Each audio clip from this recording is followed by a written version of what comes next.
A instabilidade e a crise política, os impactos sobre os partidos e a confiança do eleitor, e ainda a reforma política que pode mudar a cena das disputas de 2018. Eu converso com o deputado Anselmo José Domingos, que é vice-líder do bloco Compromisso com Minas e presidente do PTC no estado. Bem-vindo, deputado. Muito obrigado, é um prazer estar aqui com você, viu, Vivi? Prazer todo nosso. Deputado, a crise política atinge inevitavelmente a imagem dos partidos que já não tinham lá, tinham dificuldades em relação ao eleitor. Partidos e também lideranças. Qual que é a opinião do senhor sobre a repercussão disso para as eleições de 2018? Como que os partidos podem ser afetados e as lideranças? Olha, a gente tem andado aí pelo estado, conversa com as pessoas, a gente vê um desgaste político natural, né? Seja daquele que tem mandato, seja em relação aos partidos políticos, por toda essa questão nacional que está atingindo, acredito que isso corre o Brasil todo, né? Esse é o nosso sistema democrático. Então, chega o ano que vem, tem a eleição, a população vai decidir entre os partidos que aí estão, porque esses serão os partidos que irão disputar a eleição ano que vem, a não ser que surja mais um ou dois, a tempo de disputar a eleição, de inscrever os filiados. Então nós teremos um quadro para o ano que vem partidário, eu acredito que ainda similar ao que nós temos hoje, com 35 partidos, se não me engano, e com cada partido apresentando seus nomes. A gente tenta internamente em cada partido buscar motivar as lideranças em cada município, sejam vereadores, prefeitos, vice-prefeitos, lideranças locais e regionais, a estar fazendo uma militância em favor, no caso do nosso partido, do PTC, em favor do partido, compreender os problemas da cidade, os problemas regionais, trazer a discussão desses temas para o partido, para quem tem mandato poder defender aquelas ideias. Então nós temos assim... Então o partido está buscando sentir perceber o que o eleitor está sentindo. Exatamente. E as demandas. Mas de uma forma especial, por conta do momento político? Não especificamente. Ano passado, por exemplo, fizemos encontros regionais no estado inteiro. Já estamos programando também encontros regionais do PTC no estado novamente. Nós estamos apenas aguardando se modificam ou não essas regras, porque as pessoas lá em cada município, nas regiões onde a gente visita, às vezes questionam. Que modelo que vai ser implementado? É esse ou aquele. Então nós estamos aguardando aí até o mês de setembro, certamente as regras vão ser colocadas na mesa, se vai alterar alguma coisa e o que vai ser alterado, e a partir daí a gente vai retomar esses encontros regionais para estar conversando com as pessoas, entendendo o problema lá na ponta, discutindo a política macro, né? Nós temos a eleição ano que vem para presidente, governador, senador, deputado federal, deputado estadual, estão discutindo a política macro e a partidária também. A propósito disso, como é que o senhor acha que isso vai, né, afetar a construção de alianças para 2018? Vamos dizer que as coisas vão caminhar do jeito que estão hoje, porque tem aí a perspectiva de uma reforma política pela frente. Sim. Mas vamos trabalhar com o que nós temos hoje. Nós temos um fato concreto, é que com esses escândalos e denúncias, nós temos as duas principais lideranças do Estado, tanto o senador Aécio Neves quanto o governador Fernando Pimentel, estão respondendo a inquéritos, né? Estão em situação bastante delicada, mesmo que o senador tenha voltado para o Senado e o governador continue governando. Como é que o senhor acha que isso vai afetar as articulações eleitorais de 2018? Eu entendo que no momento próprio, eles mesmos, cada um deles vai avaliar a sua condição de disputar a eleição do ano que vem ou não, ou mesmo que não disputem, que eles coloquem nomes, porque seja o grupo político, seja o grupo de partidos que tem mais proximidade com um ou com o outro vão se colocar. Eu não entendo que Minas Gerais, tenha muito espaço para um terceiro grupo político, assim, o solto. senhor acredita nessa que vai se manter a polarização? Eu ainda acho que se mantém essa polarização, que as principais lideranças eu acho que vão caminhar nesse sentido, né? Pode vir, às vezes, um aventureiro, alguém que entenda, mas ainda não sinto que há espaço para o crescimento, pelas condições do Estado de Minas Gerais. 853 municípios, compreender a realidade município por município, ou ter ido, ou entender o município, como é que é a região. Não é fácil de se fazer uma política para Minas Gerais, de fazer política eleitoral, disputar uma eleição em Minas para governador, para senador, é algo bastante complexo. Não é? É muito município, é muita região, cada região com características muito diferentes. Difícil tanto do ponto de vista de estratégia quanto dificuldade financeira. De logística. Financeira, de logística, de levar a mensagem que se leva por norte é diferente da mensagem que se leva para o sul, o triângulo, leste. Então, Minas Gerais ele é muito complexo. As necessidades, a estrutura partidária tem que ser também importante. Muito grande também. Sim. Né? Você tem, por exemplo, também, às vezes, o que eu entendo, que você tem que juntar grandes lideranças, muitas, para você conseguir fazer uma eleição estadual. Porque aí cada um ajuda um pouco a se construir. Depois, um governador também, para governar, é importante que ele tenha um grupo já de deputados estaduais que já leva com ele para a Assembleia naquela eleição. Então não é uma coisa que em Minas Gerais seja possível, no meu entendimento, mesmo com a política, com o desgaste que está hoje, você ir com uma aventureira assim, que resolve ser candidato e dali ele tem um sucesso no Estado. Uhum. Em 2014, o PTC, o seu partido, esteve na aliança, e o senhor era também presidente do partido na ocasião, esteve na aliança em torno de Pimenta da Veiga, Sim. que era o candidato do grupo liderado pelo PSDB. Sim. Né? O que foi, inclusive, derrotado por Fernando Pimentel. Depois, quando Fernando Pimentel assumiu e começou o mandato, o PTC entrou para o grupo dos partidos que faz aqui um bloco independente, que é o Compromisso com Minas, Isso. mas que, de fato, constitui base do governador. Como é que o senhor está pensando e como é que o seu partido está pensando 2018? Vai continuar onde está, quer dizer, vai ter um alinhamento com Fernando Pimentel ou volta a se alinhar com o grupo do PSDB? O PTC é um partido assim, totalmente independente na sua estrutura organizacional em Minas Gerais. A gente tem o partido com vereadores, prefeitos, totalmente independente de outros partidos. Então nós temos nosso caminho próprio, a nível nacional também.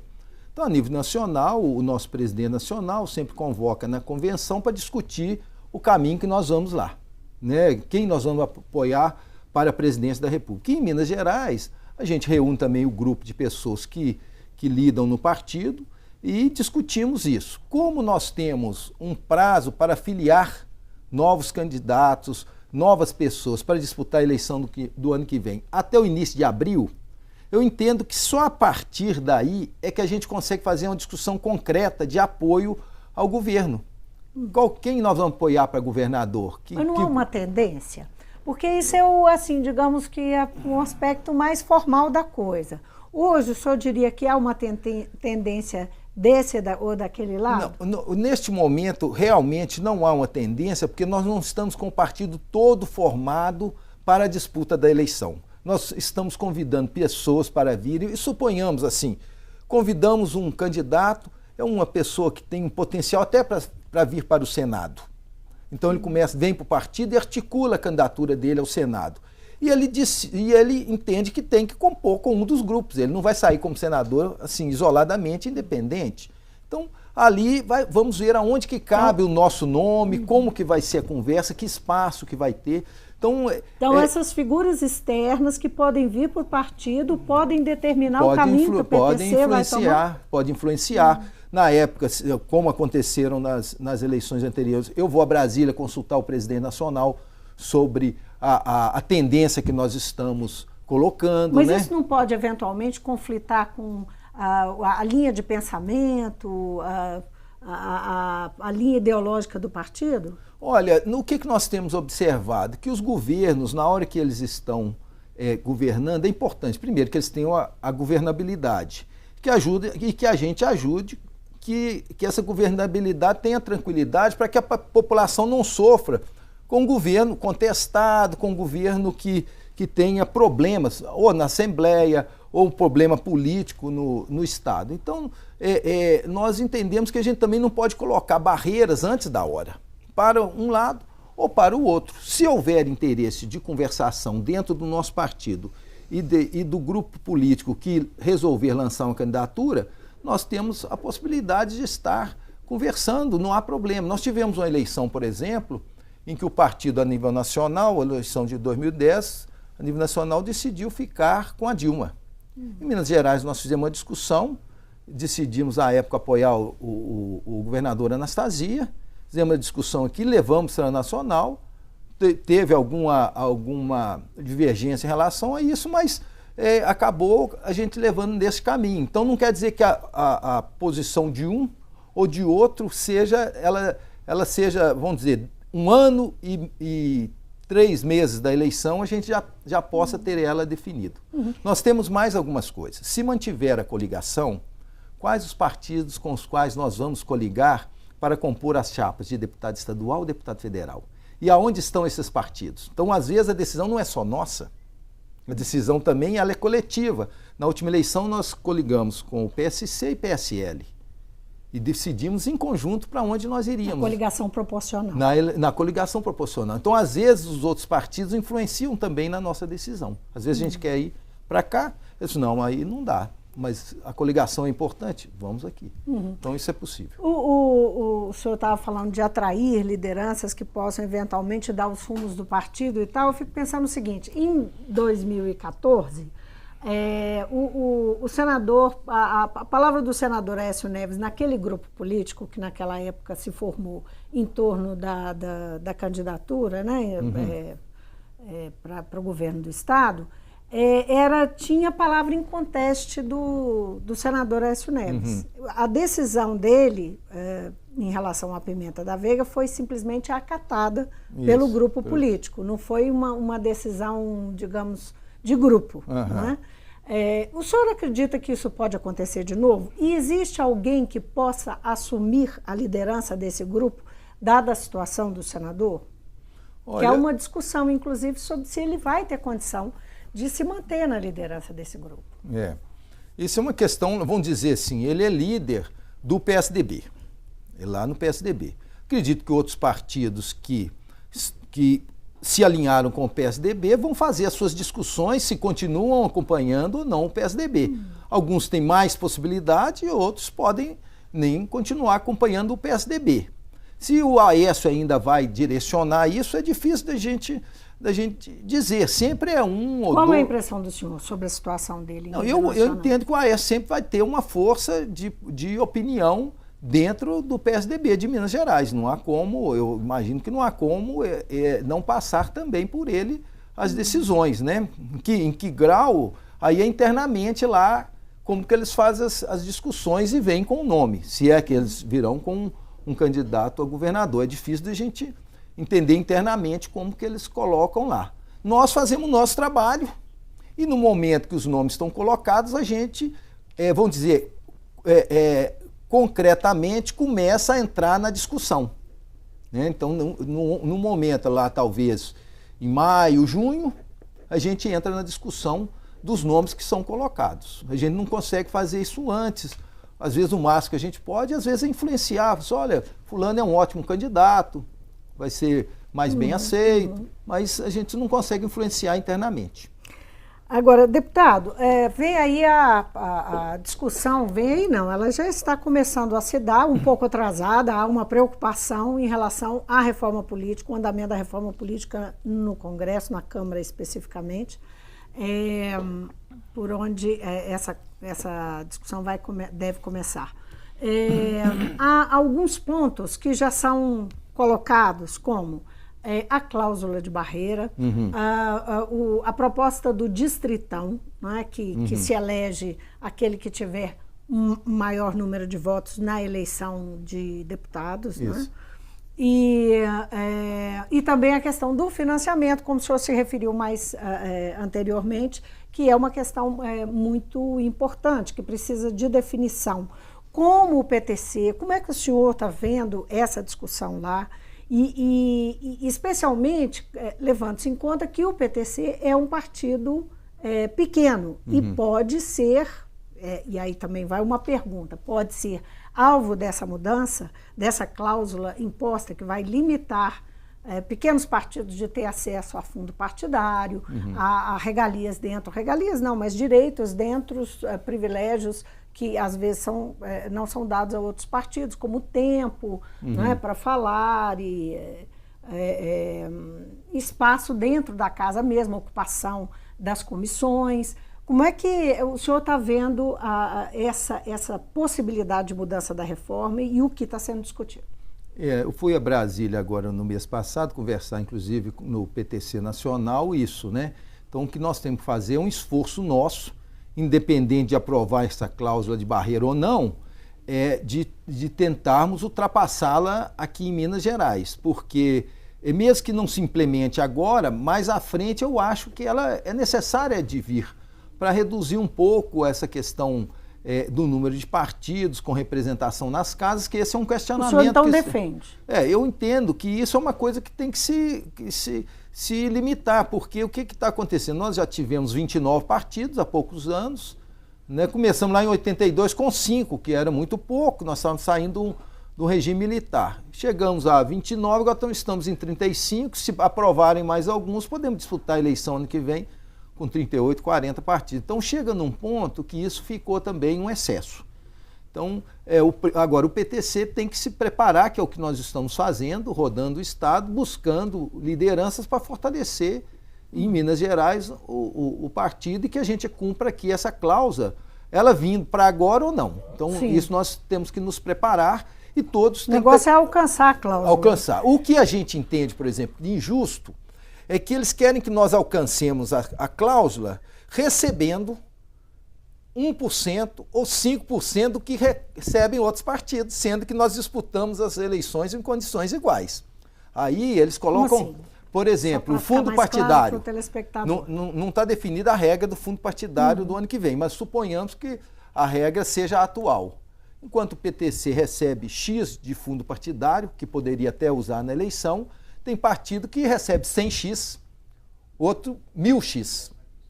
Isso aí são valores assim, mas isso tem a ver com a representação que alcançou. Exatamente, sim. Mas só que você está pondo uma regra nova. Exatamente. Então isso tem a ver com a representatividade na Câmara na última eleição. Só que você está pondo uma regra nova. Então você está zerando o jogo. Você está exigindo que todos os partidos cumpram cláusula. Por que vai continuar essa regra? Do partido X recebe 100 vezes. Que estaria baseado na outra eleição. Nós estamos começando de novo. Só que, então, infelizmente, o jogo também não é igual. Então, a nossa dificuldade fica muito maior. Menor tempo de televisão, recurso para campanha menor também. Então, são barreiras que a gente tem que enfrentar, além de, muitas vezes, assim, de falar pejorativamente dos pequenos partidos, que não é uma verdade. A nossa luta é tão intensa e importante quanto a de todos os outros partidos. Mas o senhor não acha que há pequenos e pequenos partidos? Não, olha, a convivência que eu tenho com os presidentes que eu conheço dos pequenos partidos são todos preocupados assim, de fazer boas chapas, de ter bons candidatos, representar bem cada região, pessoas que conhecem a realidade ali da sua comunidade, da sua região. Então, eu vejo, assim, no geral, uma preocupação positiva dos presidentes, as atuações, a gente faz coligação, a pessoa vende partido. Nunca houve essa negociação em relação a isso. A gente senta na mesa, a nossa coligação da eleição passada, nós reunimos durante 3 meses, semanalmente, para ir aparando arestas, conversando, ver como é que seria, né? E tivemos até um sucesso muito bom, fizemos 470 mil votos para estadual. Sobre a questão só para a gente encerrar aqui, porque uma proposta que está em andamento lá é a questão da federação, como uma alternativa para os pequenos partidos vencerem a questão da cláusula de barreira e conseguirem uma representação enfim, com aquilo que a Casa pode oferecer aos partidos, né? A Câmara pode oferecer aos partidos de espaço, mas dentro de uma federação.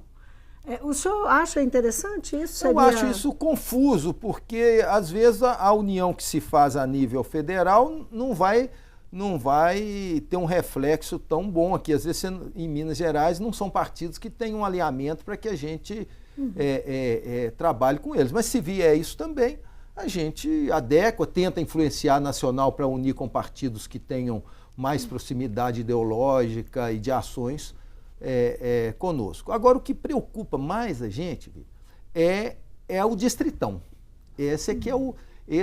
Porque esse é o que é o nó. Porque o distritão elege os 77 mais votados.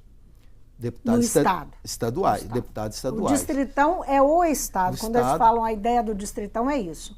O distrito é o Estado. Exatamente. Né? Então, quem tem mais votos, os 77 que tem mais, os 77 que tem mais tem possibilidade. Por que você se preocupa com isso? E os 53 deputados federais, também mais votados, que são eleitos. Porque, primeiro, eu entendo que o distritão é um sistema que reduz a renovação das casas legislativas. Porque só os muito fortes é que realmente vão passar a ter possibilidade de disputar as vagas. E isso passa também pelo poder econômico. Passa um pouco pelo poder econômico, pelo poder de mídia, né? Pessoa muito conhecida, talvez quem já tenha mandato e tem, às vezes, mandato muito consolidado. Então, isso vai criar essa possibilidade para as eleições consecutivas no distritão de baixa renovação. Hoje nós temos um sistema que é até muito contestado, entretanto, ele permite a reeleição, então reelege uma parcela grande, mas permite uma renovação também. Permite as minorias terem representação, né? Então nós temos um sistema que, apesar de contestado, mas ele tem uma, vamos chamar assim, uma justeza em relação à representatividade. Por quê? Porque na hora que você é eleito no sistema atual, você representa todos os candidatos que participaram ou daquele partido ou daquela coligação naquela eleição. Então você melhora também a representatividade. O senhor acha que com o distritão piora? Piora porque você vai ter uma representação mais personalizada ainda. O Brasil, a eleição é muito personalizada, mas você vai ter ela mais ainda, porque a pessoa que coloca a candidatura e tem os votos, e os votos são só os deles que valem para ele vir para cá. No sistema atual, é o voto dele somado com todos os outros candidatos da chapa, que dão a possibilidade de ser eleito ou não, né? Então, você tem uma representatividade diferente no distritão com esse sistema. O problema é só que persiste aquele desconforto do eleitor que olha e fala assim, mas eu não elegi, por que ele... Isso, fulano, os votos que eu dei, o voto que eu dei elegeu fulano, que não fui eu. Isso são dois sistemas de escolha, e todos os dois vão ter prós e contras, né? Esse é o contra, eu estou colocando isso. Por exemplo, um outro, por exemplo, que no distritão as minorias têm mais dificuldade de fazer uma cadeira na Casa Legislativa. Ok. Deputado, o senhor desculpe, mas é porque o nosso tempo realmente está acabando e esse assunto ele é extenso, né? É extenso e motivante para a gente discutir, né? Sem dúvida, sem dúvida. Mas eu acho que pelo menos deu para o telespectador ter ideia do que o senhor pensa a respeito. Tá ótimo. Vamos aguardar então o que a Câmara dos Deputados vai fazer com essa missão da reforma política. Obrigada por vir. Muito obrigado, viu? Foi um prazer estar com você aqui. Eu conversei com o deputado Anselmo José Domingos, ele é vice-líder do bloco Compromisso com Minas e presidente do PTC no Estado. Nós conversamos sobre esse momento político, esse momento de instabilidade que traz problemas, é um desafio para os partidos, para as lideranças, e como que essas lideranças e esses partidos vão lidar com as eleições do ano que vem, num momento de muita incerteza, né? A gente não sabe, por exemplo, como é que vai ficar o funcionamento do sistema político partidário, porque vem aí mais uma reforma política, mais uma tentativa de reforma política na Câmara dos Deputados. O Mundo Político fica por aqui. Obrigada por nos acompanhar e até o próximo programa.